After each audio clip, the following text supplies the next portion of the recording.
여러분 안녕하십니까? 기장총회 양성평등위원장으로 일하고 있는 이혜진 목사입니다.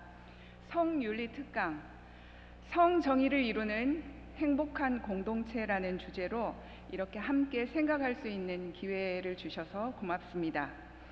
그러나 강의를 준비하면서 조금 고민했던 것은요, 여러분들의 인식의 정도가 다 다양하기 때문에 어디에 초점을 맞춰야 할까 고민했습니다.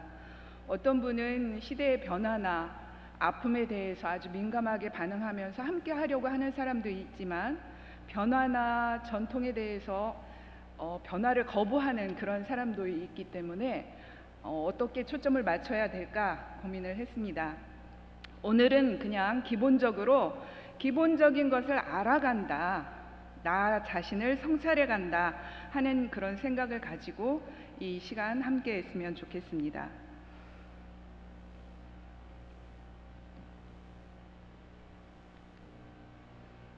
이 표를 한번 보실까요? 많이 보셨나요? 나의 사회적 위치를 가늠해 볼 수 있는 그런 표입니다. 위에 있는 것은 외모에 대해서 특별히 인식하지 않는다, 나이에 대해 별로 의식한 적 없다, 중산층 이상이다, 비장애인이다, 남성이다, 이성애자다, 고학력자다, 그리고 서울에 살고 있고 나는 한국인이다 하는 거죠. 그러니까 아마도 차별을 거의 받지 않는 그런 사람들이겠죠. 이 아래는 어떤가요?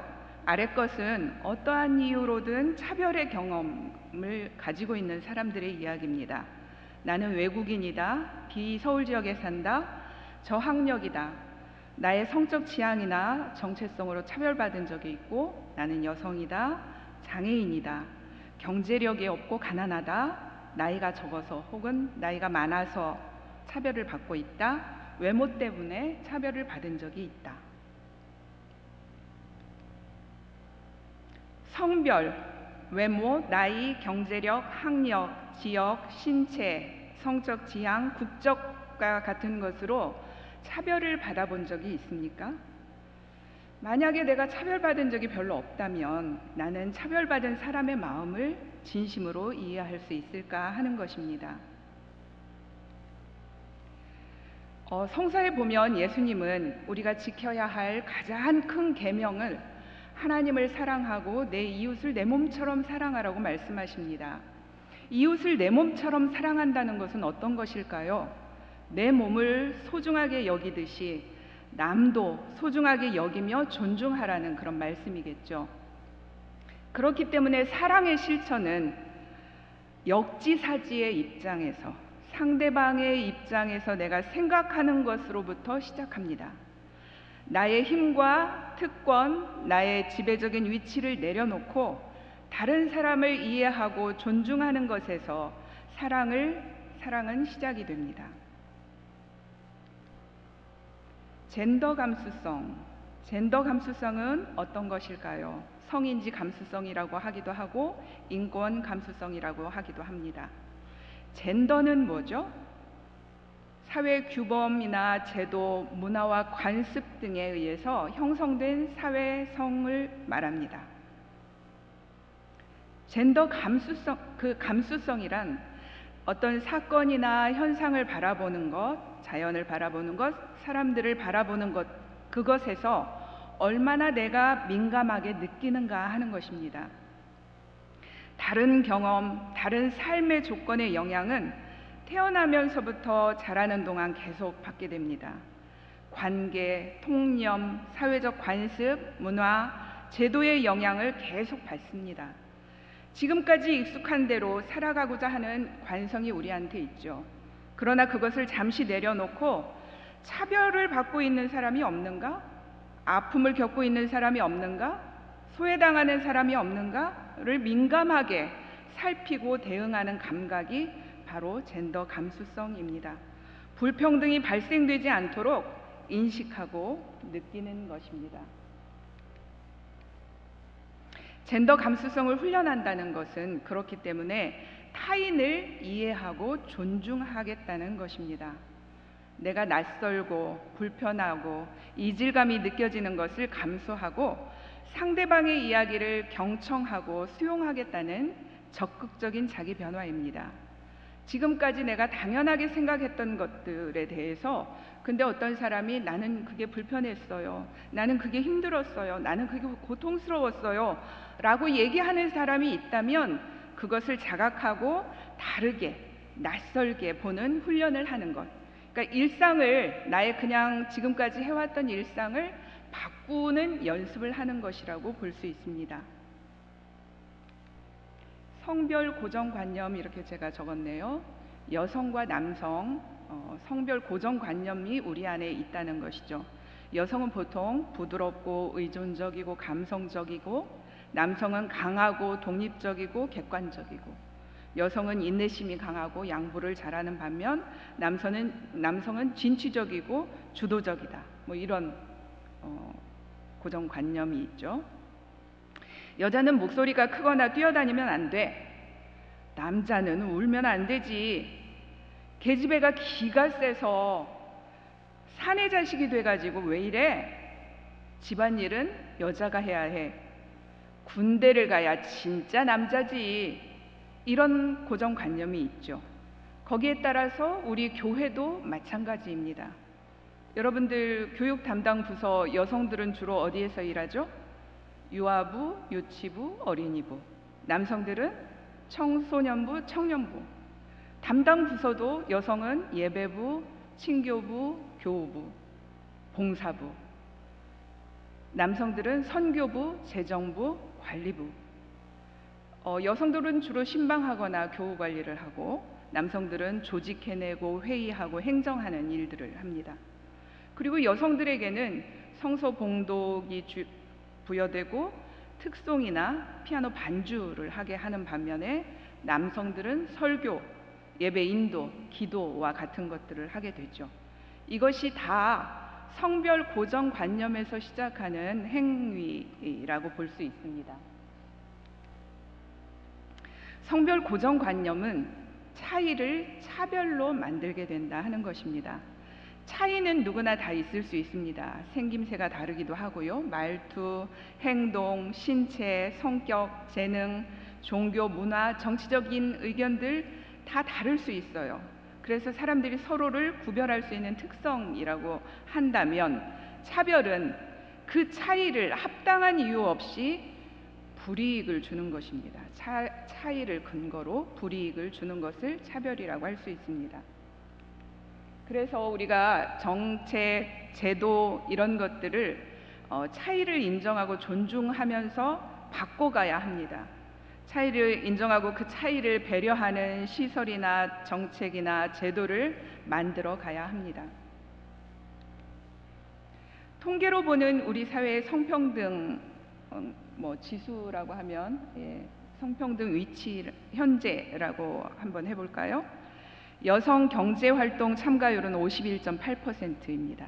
정규직 근로자 중 여성 비율은 38.7%. 그러면 남성들은 몇 퍼센트일까요? 61.3%.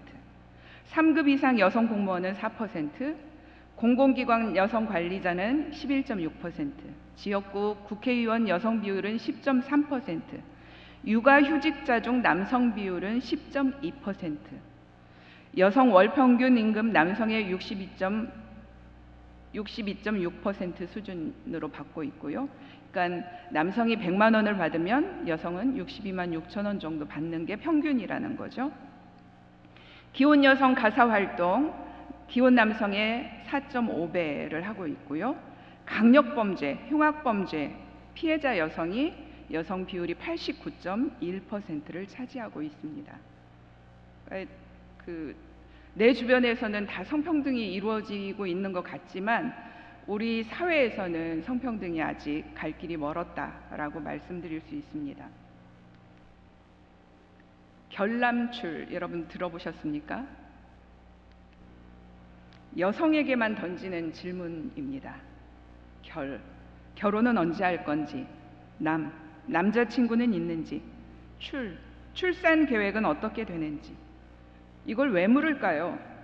도와주기 위해서 물을까요? 아니면 제약하거나 부정하기 위해서 물을까요? 교회도 마찬가지입니다. 지난 6월에 그 목사고시 면접이 있었죠. 그때도 이런 질문이 어김없이 나와서 우리 신대원 학생들도 그리고 기장여성연대도 우리의 입장문을 발표한 적이 있습니다. 임직이나 청빙에서부터 성차별이 있는 것이죠. 어떤 질문? 결혼했냐? 결혼했다고 하면 남편은 뭐하냐? 남편이 목회를 한다고 하면 남편 목회자인데 사모를 열심히 해라. 출산은 언제 할 거냐? 아이는 주신 대로 낳아라. 이런 질문들은 남성들은 듣지 못하는 그런 성차별적인 질문이라고 할 수 있습니다. 여성폭력의 본질적인 원인은 뭘까요? 여성폭력은 성폭력, 가정폭력, 일반폭력이 다 들어가는 거겠죠? 남성 여성 간의 오랜 불평등한 권력관계와 이를 유지시키는 가부장적인 사회구조, 성차별적인 문화규범과 관습이라고 볼 수 있습니다.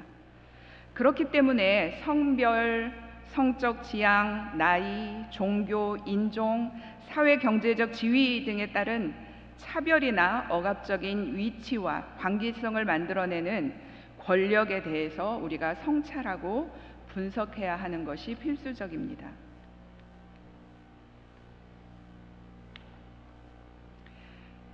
미투 여러분들 너무나 잘 많이 알고 계시죠?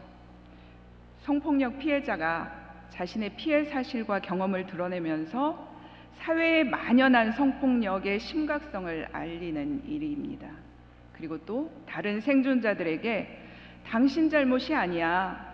당신은 혼자가 아니야. 우리는 함께 연대해서 이 문제를 풀어가야 해. 라는 메시지를 전달하는 데 그 취지가 있습니다. 성폭력 피해 사실을 오래전부터 폭로해 왔는데요. 크게 이슈가 되지 못했지만 지난 2018년 서지영 검사의 미투로 미투 운동이 우리 한국에도 확산이 되었습니다. 성폭력 피해자가 겪는 고통, 젠더 감수성을 발현시키려면 피해를 입은 사람의 고통에 먼저 공감해야 합니다. 나는 잘 알고 있는 가해자에게 공감하는가? 아니면 나는 잘 알지 못하지만 피해를 당하고 고통을 겪을 피해자에게 공감하는가? 나 자신에게 한번 질문을 던져보시기 바랍니다. 피해자가 겪는 고통을 적어봤습니다.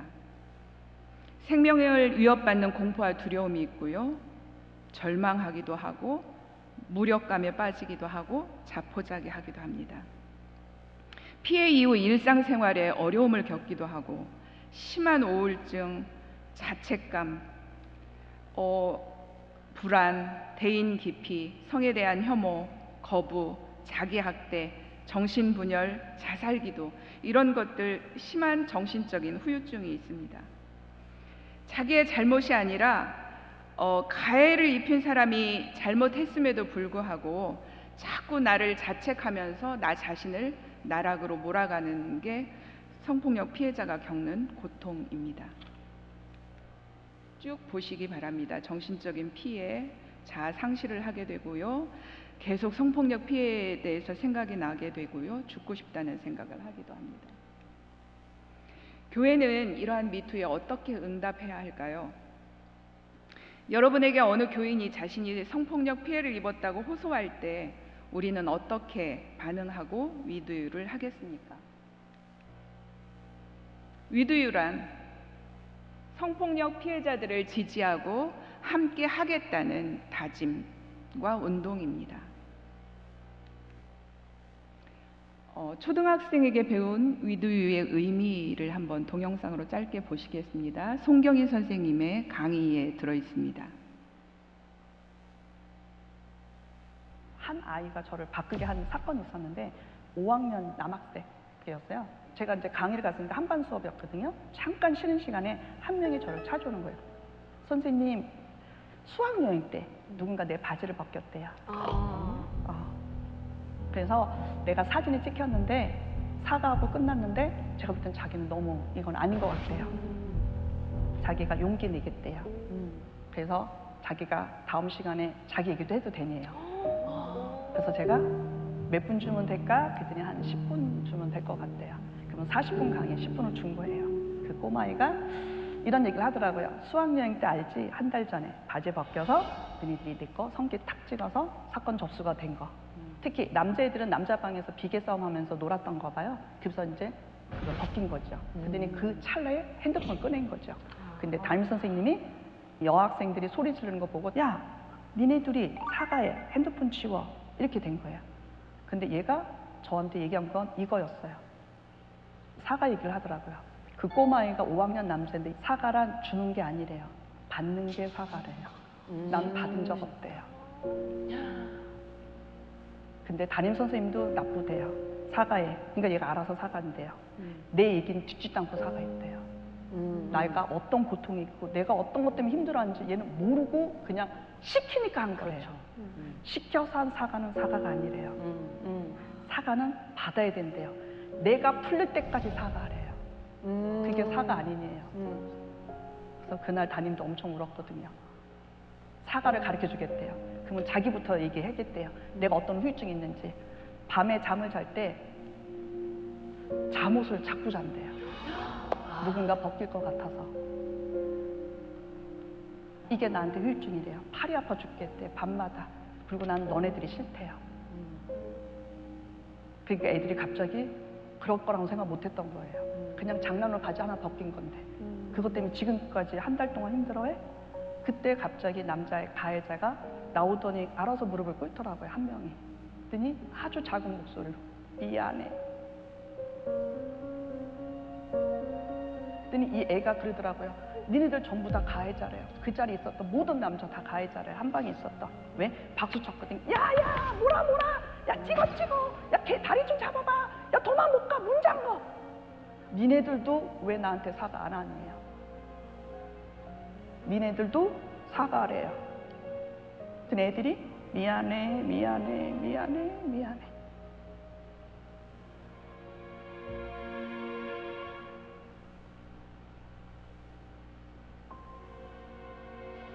그래서 걔가 그러더라고요. 내가 꿈을 안 꾸면 그때 사과 받을 거래요. 지금 나는 꿈을 꾸고 있다. 근데 얘가 학교에 오는 이유가 있대요. 딱 2명 목소리가 들린대요. 야 찍지 마. 애들끼리 그러면 안 되잖아. 핸드폰 꺼. 야 그러면 안 돼. 분명히 누군가 그랬대요. 누구냐요? 그랬더니 남자 2명이 나야. 이게 위주예요. 직접 도와달라고요. 그랬더니 그 아이가 막 웃더라고요. 니네들 때문에 내가 죽지 않는 거래요. 그래서 이런 말을 하더라고요. 쟤네 둘만 친구래요. 나머지는 같은 반이래요. 친구란 어려울 때 도와주는 거래요. 동료란 어려울 때 도와주는 거래요. 같은 회사 다니는 사람인 거고, 동료는 동료를 도와줘야 돼요. 인간은 인간을 도와줘야 돼요. 이게 사과이고 위두유예요. 그냥 뭐 하나 들었다고 위두유가 아니라 직접 개입해서 그 현장에서 하지 말라고. 특히 아까 전에 차장님 저한테 딱 개입했잖아요. 하지 말라고. 여기 미생도 그랬잖아요. 안마 하려고 그랬더니 뭐 한다? 하지 마. 제가 바랬던 세상은 그거였거든요.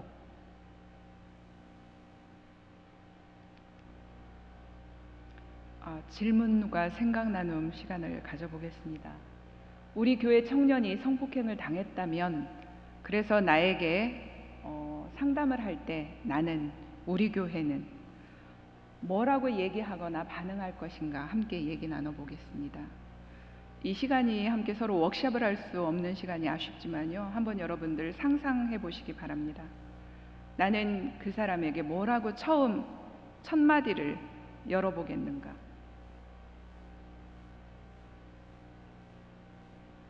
여러 가지 말들을 할 수가 있겠죠.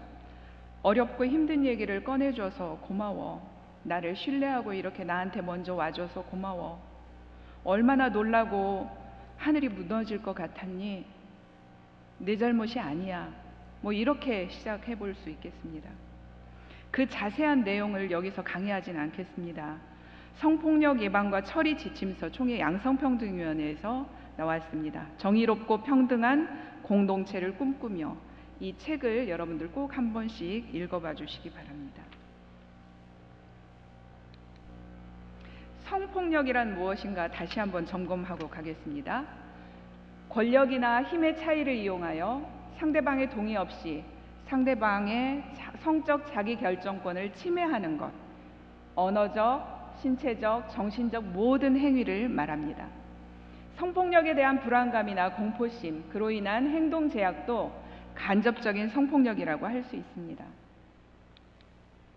성적 자기결정권이라고 계속 나오는데 이건 과연 무엇일까요?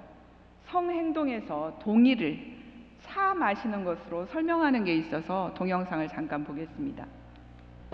좋아하고 싶어가 무슨 의미인지 모르겠다면 섹스를 한다는 상상 대신에 차를 만든다고 상상해보세요. 차 마실래? 라고 물어봅니다.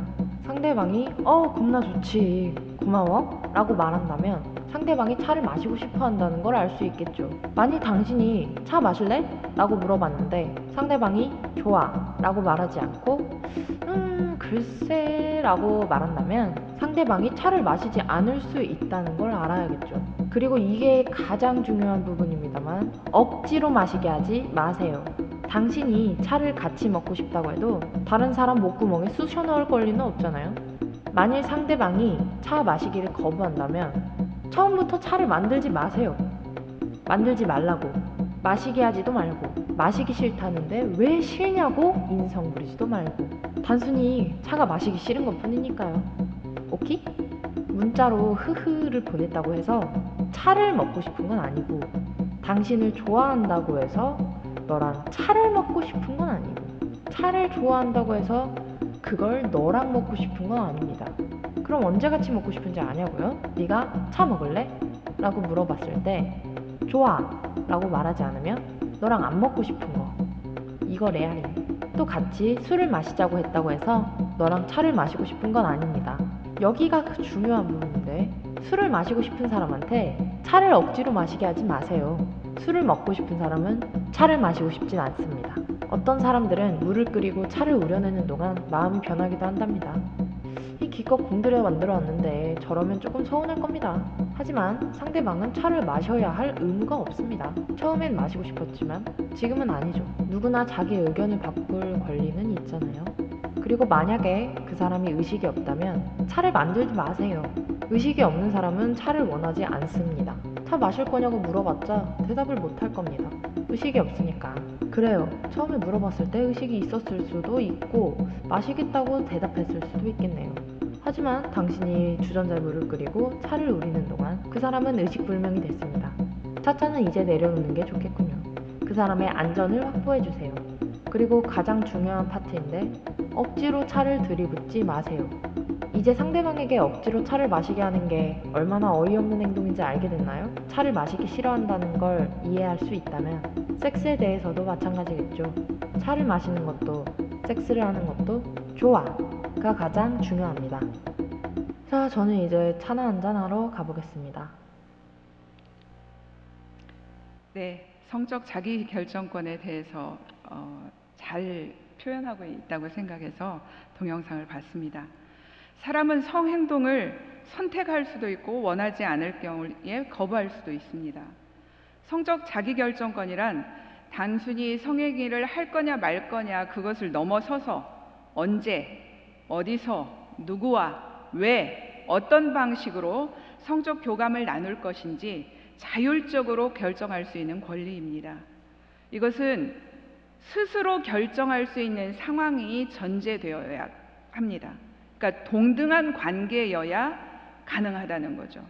만약에 직장 상사나 교수나 선생님일 때, 일하는데 불이익을 받거나 성적에 불이익을 받을 때, 그때는 성적 자기결정권을 마음대로 표현할 수 없는 그런 상황이 되겠죠. 피해자 중심 해결을 합시다, 이런 얘기를 합니다. 피해자 중심이란 무엇일까요? 가해자의 의도와 경험보다는 피해 당사자의 진술, 경험, 관점에 중점을 두는 것입니다. 피해자의 말이 무조건 옳다는 말이 아닙니다. 피해자 말만 절대로 믿겠다고 하는 말도 아닙니다.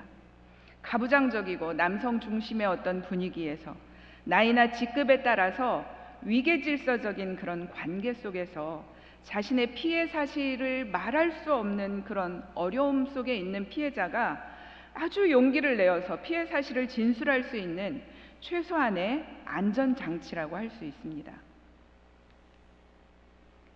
성희롱, 성폭력에는 성희롱, 성추행, 유사강간, 강간 미수, 불법 촬영과 유포 이런 것들 많이 있죠. 근데 그 가운데에서 오늘 이 시간에는 성희롱과 성추행, 데이트 폭력, 스토킹에 대해서 생각해 보고자 합니다. 교회에서 흔히 일어날 수 있는 일이기 때문입니다. 성희롱은 무엇입니까? 직접적인 신체 접촉 없이 말이나 몸짓으로 상대방을 성적으로 괴롭히거나 모욕을 주는 행위, 굴욕감 또는 혐오감을 느끼게 하거나 성적 언동 또는 그 밖에 그런 요구 등에 따르지 아니하였다는 이유로 고용에 불이익을 주는 그런 행위를 말합니다.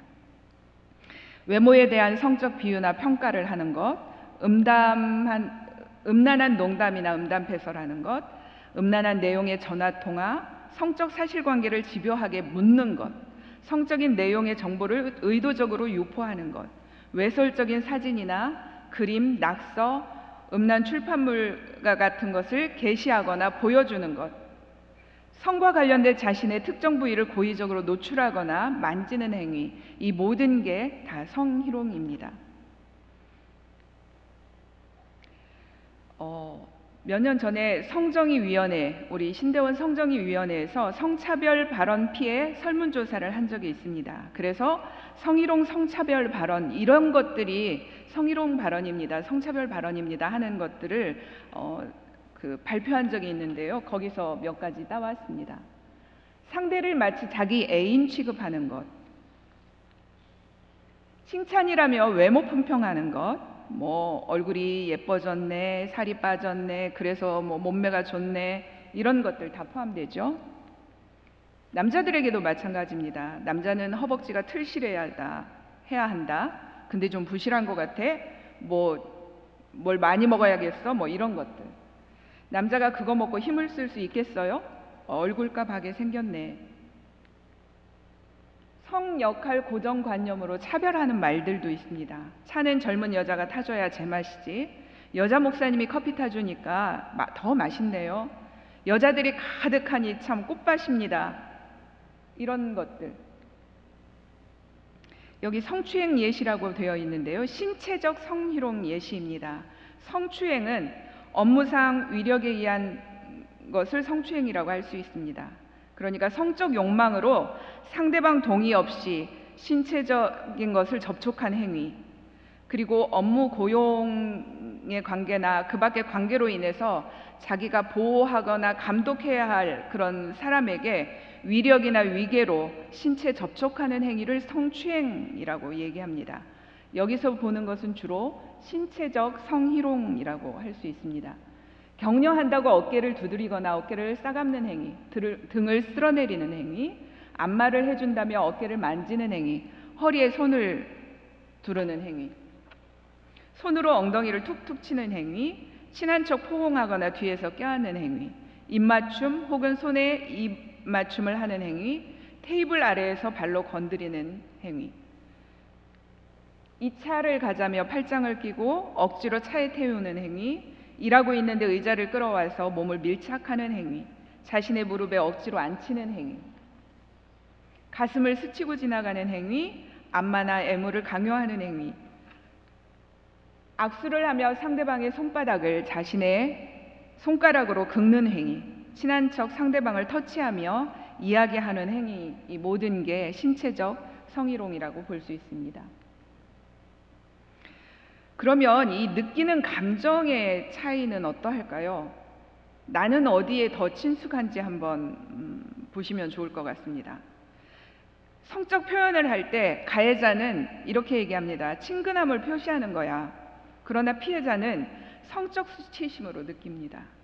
성적 농담은 가해자는 분위기를 부드럽게 하기 위해서 내가 이거 했어 라고 하지만 피해자는 비상식적인 언어 표현으로 감정이 상하고 수치심을 느낀다고 합니다. 그리고 이성 동료에 대해서는 가해자는 동료보다는 이성으로 생각을 많이 하고 있고요. 피해자는 이성보다는 동료로 편하게 생각을 하는 경향이 있습니다. 성희롱 발생 시 가해자는 그런 일이 있을 수도 있지, 그럴 수도 있지 이렇게 얘기하는 반면 피해자는 인격적인 모독으로 받아들입니다. 그래서 이런 것을 문제 제기를 할 때 가해자는 이렇게 얘기합니다. 괜한 문제를 일으키네. 아주 사소한 건데 너무 예민하게 군다. 이렇게 얘기합니다. 피해자는 이렇게라도 내 감정을 표현해야 내가 편히 잠을 잘 수 있겠어요. 라는 말입니다. 그리고 가해자를 처벌을 하려고 할 때 가해자는 뭘 그렇게까지 하려고 해? 하고요. 피해자는 그건 너무나도 당연한 일입니다. 이렇게 생각한다는 것이죠. 이렇게 가해를 가하는 사람과 피해를 당하는 사람의 생각의 차이를 볼 수 있습니다. 성폭력 2차 가해란 어떤 것이죠? 피해자에게 책임을 씌우는 것입니다. 피해자 때문에 모든 일이 발생했다고 보는 것이죠. 여러분들 집에서 강도를 당하거나 도둑을 맞으면 내가 왜 문을 잠그지 않았지? 내가 왜 창문을 열고 잤지? 이렇게 얘기하진 않죠. 그런데 성폭력에 있어서는 왜 나갔어? 왜 늦은 밤에 다녀? 왜 그 사람을 믿었어? 왜 술을 먹었어? 이렇게 피해자에게 책임을 씌우기가 쉽습니다. 이게 다 2차 가해라는 것이죠. 피해자 신상, 개인적인 신상을 유포하는 것, 사건을 가십거리로 삼는 행위, 언어적 폭력, 악의적인 소문, 가해자와 피해자와의 인간관계가 겹치는 경우에 계속 물어보는 것, 반복 진술하게 하는 것, 서로 좋아해서 생긴 일이라며 의심하는 것, 가해자의 미래를 걱정하는 것, 화해나 용서를 종용하는 것, 그리고 네가 여성신학을 공부해서 그래, 여성학을 수학했기 때문에 그래서 네가 너무나 예민해, 이렇게 반응을 하는 게 다 성폭력 2차 가해라고 볼 수 있습니다. 펜스룰, 미국 전직 부통령 펜스라는 사람이 이렇게 성적 논란의 발생을 피하기 위해서 나는 다른 여성들은 만나지 않겠어요. 나는 아내 외에는 여성들과 교류하지 않겠다라고 말을 했습니다. 이 공적인 인물이 이렇게 말하면서 생기는 여러 가지 어려움들이 있죠. 성폭력의 원인을 여성들에게 돌리는 것입니다. 여자들이랑 어디 같이 일을 할 수 있겠어? 나는 남자들하고만 일해. 나는 여성들과는 대화를 안 해. 교회에서는 여성 목사만 청빙하지 않겠어. 남성 목사만 청빙하겠어. 이 모든 것들이 다 성차별의 원인이 됩니다. 자신을 성찰하고 조절할 생각은 하지 않고 성폭력의 원인 제공이 마치 여성인 것처럼 호도하는, 그게 펜스룰이라고 합니다. 성폭력은 힘이 있거나 절대적인 위계 관계 속에서 쉽게 일어날 수 있습니다. 대부분 동등한 관계보다는 힘의 균형이 다를 때 일어납니다. 성차별적인 사회, 그리고 그래서 성을 상품화하거나 성을 대상화하는 그런 모든 인식이나 문화, 제도가 함께 바꿔져야 합니다.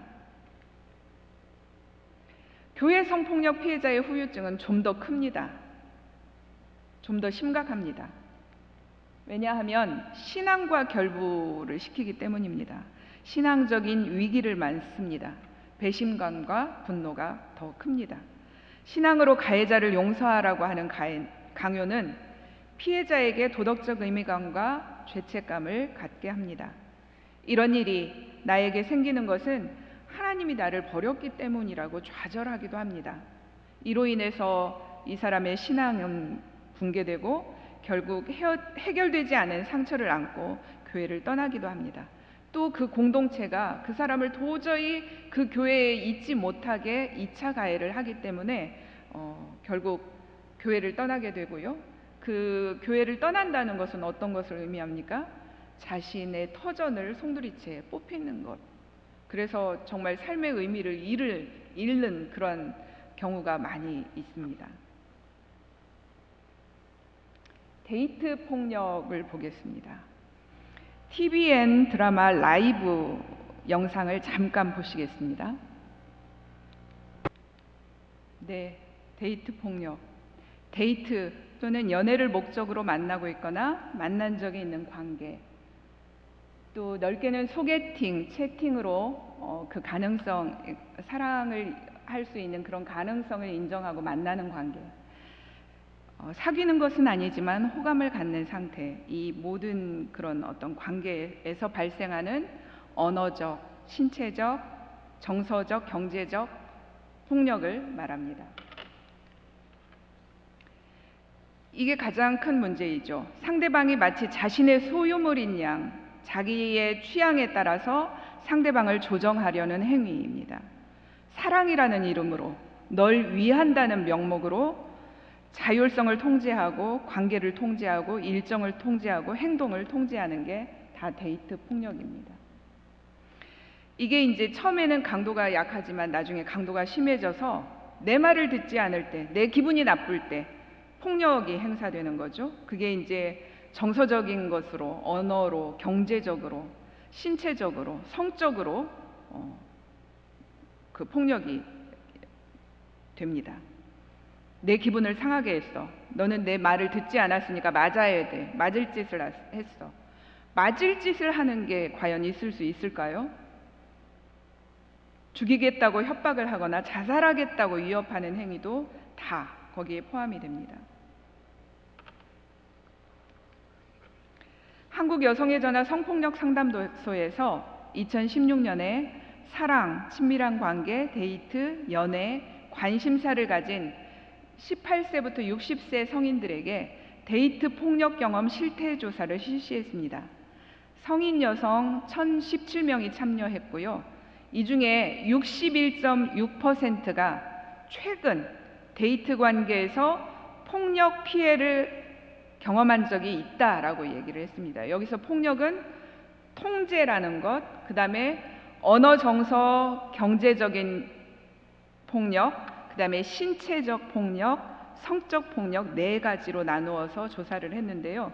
이 중에 하나라도 내가 폭력을 당한 적이 있어 라고 하는 사람이 61.6%였습니다. 피해 경험 유무, 한 종류라도 피해 경험이 있는 사람 그렇고요. 네 종류 피해 경험을 모두 경험한 사람이 11.5%. 유형별 데이트 폭력 피해 경험은요. 통제를 받은 적이 있다. 62.6%. 언어적, 정서적, 경제적 폭력을 당한 적이 있다. 45.9%. 신체적인 폭력 18.5%. 성적인 폭력 48.8%. 여기에서 성적 폭력을 보겠습니다. 성적 폭력은 성폭력이라고 할 수 있죠. 우리가 알아야 될 것은 스킨십을 지금까지 자유롭게 했다고 해서 전에 관계를 맺었다고 해서 쉽게 상대방을 접촉할 수 있는 것은 아니라는 것입니다. 반드시 상대방의 의사를 물어야 합니다. 싫다고 하면 멈춰야 합니다.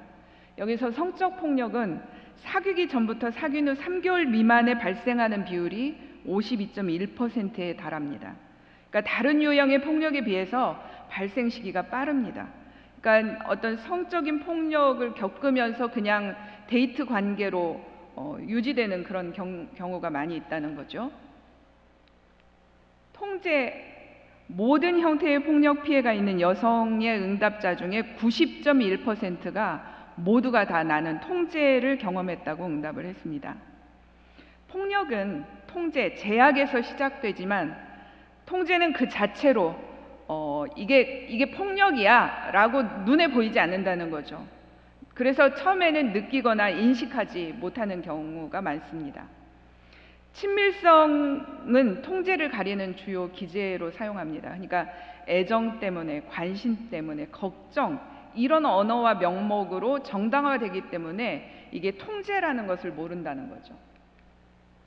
통제에 대한 느낌을 묻는 질문입니다. 폭력이라는 생각은 들지 않았다. 38.9%. 아무렇지 않았다. 35.8%. 나를 사랑한다고 느꼈다. 32.1%에 이릅니다. 통제에 대한 반응도 마찬가지입니다. 문제 삼지 않고 그냥 넘어갔다가 47.6%, 상대방의 기분에 맞추어 주었다 42.3%입니다. 관계 중단의 어려움이 있죠. 폭력이 여러 번 반복됨에도 관계를 유지한 이유가 뭘까요? 그만큼 폭력의 정도가 처음에 헤어질 만큼 심하지 않아서 다시는 그러지 않겠다고 해서 그 사람을 사랑했기 때문에 라는 응답이 많았습니다.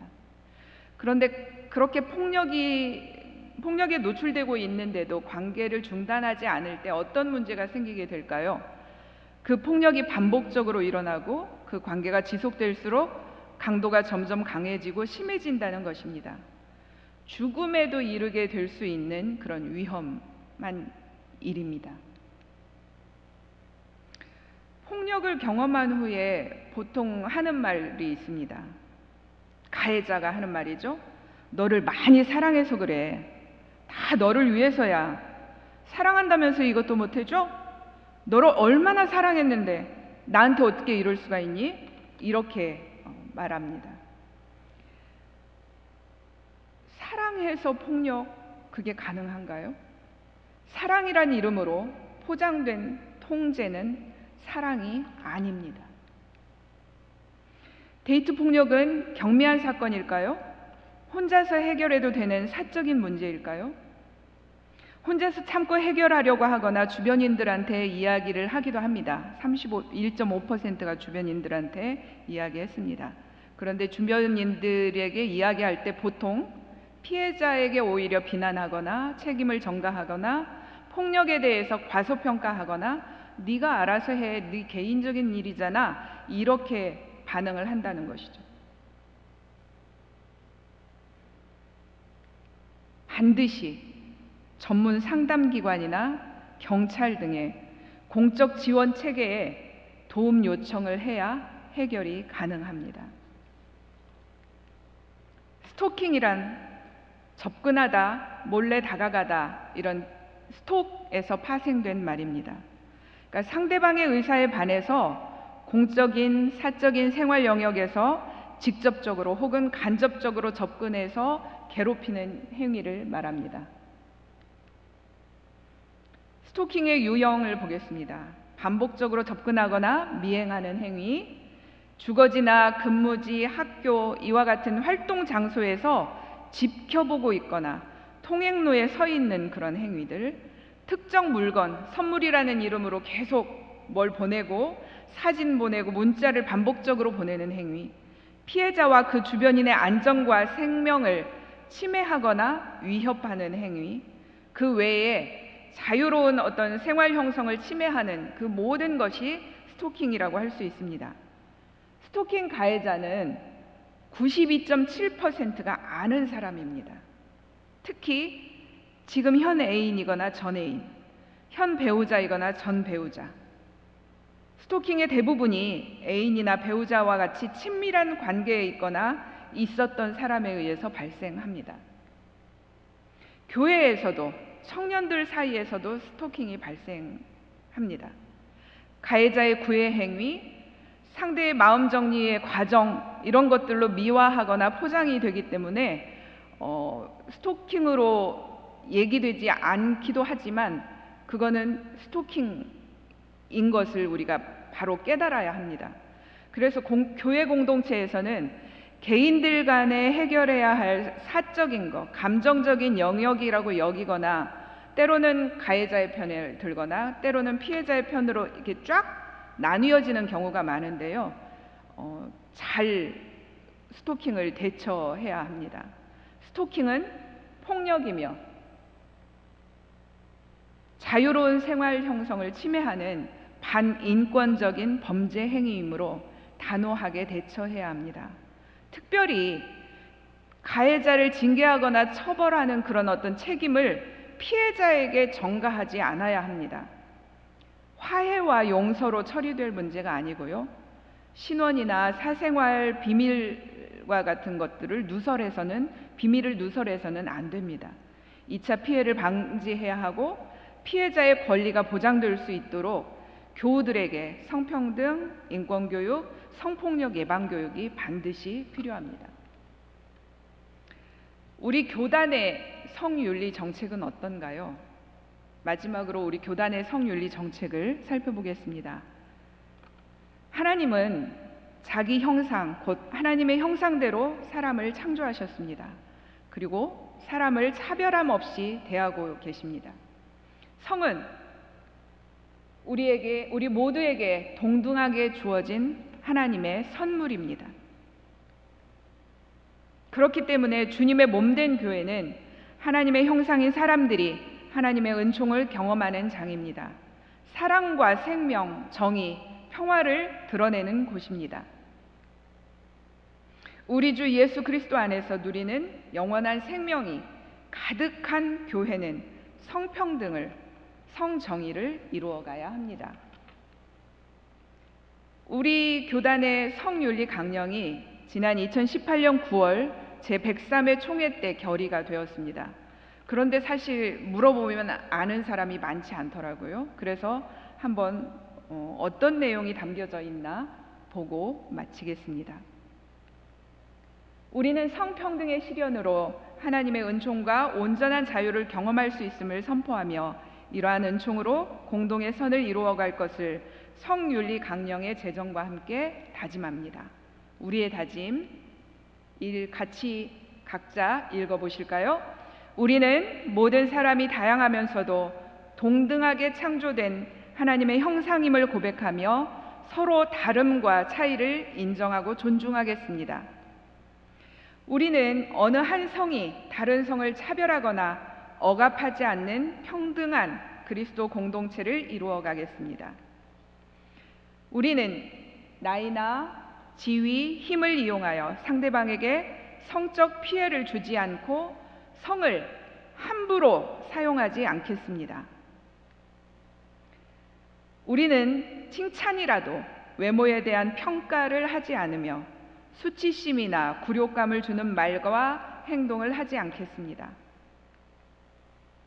우리는 성차별, 성희롱, 성추행, 성폭력을 당한 피해자의 아픔에 귀 기울이며 신속하게 상담을 연결하고 비밀보장, 치료와 돌봄, 2차 피해를 입지 않도록 보호하며 법적 대응 등 적극적으로 지원하겠습니다. 우리는 어린이, 청소년 등 미성년자나 신체, 정신, 지적 장애인 등 사회적 약자에 대한 학대와 성폭력은 더욱 엄중히 다루겠습니다. 우리는 성폭력 사건이 있는 교회 공동체의 어려움을 살피고 잘 돌보겠습니다. 우리는 성범죄 가해자의 행위를 처벌하고 회개하게 하여 성폭력을 근절하는 데 힘쓰겠습니다. 우리는 성폭력 예방 교육을 연 1회 이상 의무적으로 기장 내 각 단위마다 실시하겠습니다. 학부, 신대원, 인턴십, 각 노예와 교회. 이를 위해 우리는 전문 상담 기관과 연계하여 교회 성폭력 예방과 적절한 조처를 취하겠습니다. 이상 10가지입니다. 여러분들도 한 번씩 읽어보시면서 나 자신을 한번 되돌아보는 시간을 가졌으면 좋겠습니다. 그리고 우리 교단 안에는 성폭력 대책위원회가 구성되어서 활동하고 있고요. 성폭력 예방 교육을 위해서 각 노예마다 교육을 하고 있습니다. 그러나 이게 의무 교육임에도 페널티가 없기 때문에 의무적으로 실시되지 못하고 있는 경우가 많이 있습니다. 우리 교회에서도 우리 청년 그룹, 청소년 그룹, 어린이 이 모두가 다 성교육을, 성폭력 예방 교육을 함께 받았으면 좋겠습니다. 마지막으로 성정의, 성평등을 이루기 위해서 성폭력이 없는 교회를 만들기 위해서 내가 실천할 수 있는 한 가지를 이야기해보고 실천합시다. 우리 각자 생각하고 실천하는 우리 한신대 신대원 학우들이 되었으면 좋겠습니다. 고맙습니다.